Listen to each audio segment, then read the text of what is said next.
Hey, what's up, everybody? Welcome back to the Mic Check Podcast. This is T Word, the People's Champ. Thank you for joining. Today, we're going to talk about Fulton versus Inoue.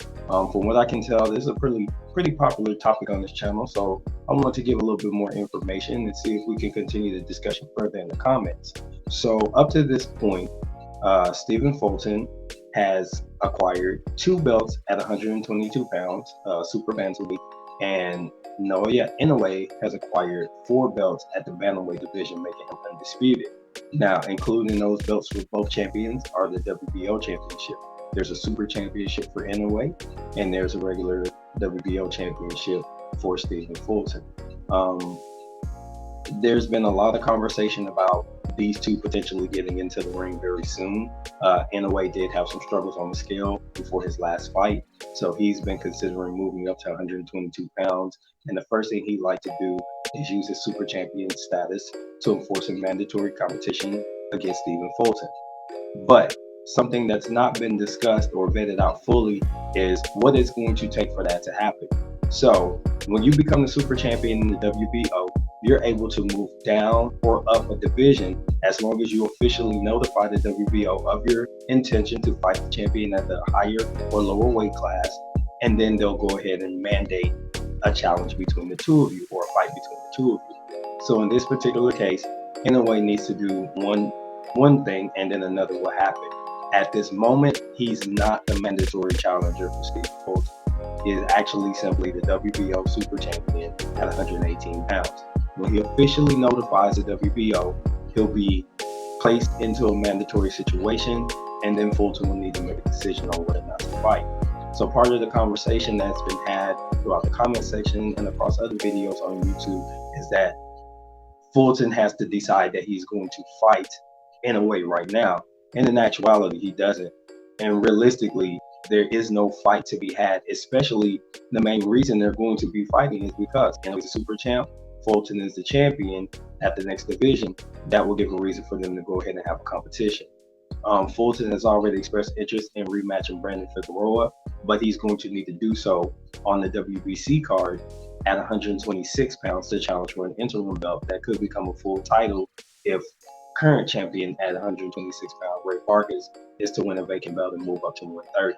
So I know that that's a lot, but we're not going to focus on what Ray Vargas is doing and all that stuff at 126.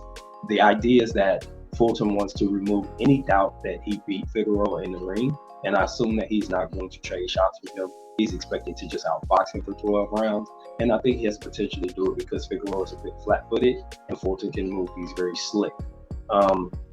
Getting back to Fulton versus Inoue, I'm not sure exactly when this fight would happen. However, I'm hearing rumblings that Figueroa and Fulton may be off. There may be something that's going to prevent it. And if that's the case, the next best thing for Fulton to do is to go ahead and fight Inoue now when he first gets to the weight class. I'm going to be honest with you. If I'm the bigger guy already, I'm not going to give you time to get acclimated to the weight class. I'm going to catch you early and I'm going to add you to my resume. Now, if we fight a couple times after that, that's cool. But if Fulton and Inoue get into the ring, and let's play this out. Fulton wins.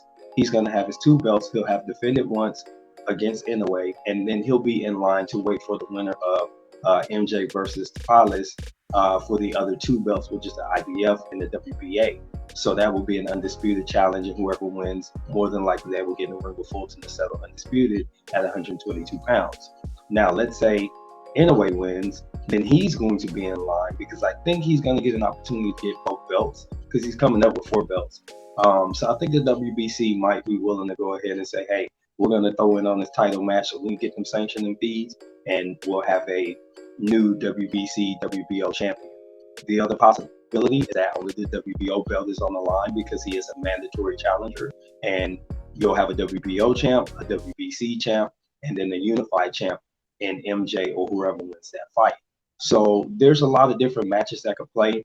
Stylistically, I think MJ's probably an easier fight for Inoue, but he doesn't have a way to challenge him right away. So he's going to have to fight Fulton first. And I think that is going to be a good enough challenge. He's even expressed that in a couple of interviews, stating that he's not sure how he's going to respond when he faces someone that takes his power, that can take his power and doesn't overreact and can remain calm and keep fighting. he's going to have to adjust his strategy on the fly.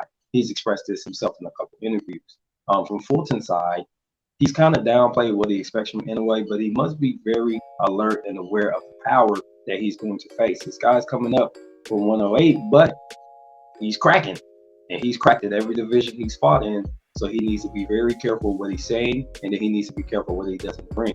So both these guys are going to face a significant challenge in the ring. I still call this 50-50.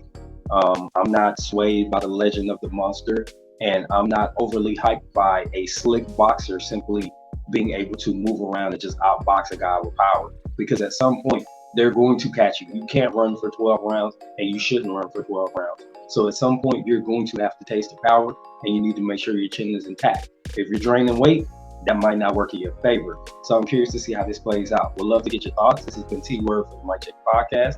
Don't forget to like, comment, and subscribe. Go ahead and let us know what you think. We'd love to continue discussion. Until the next time, I'm out. Peace.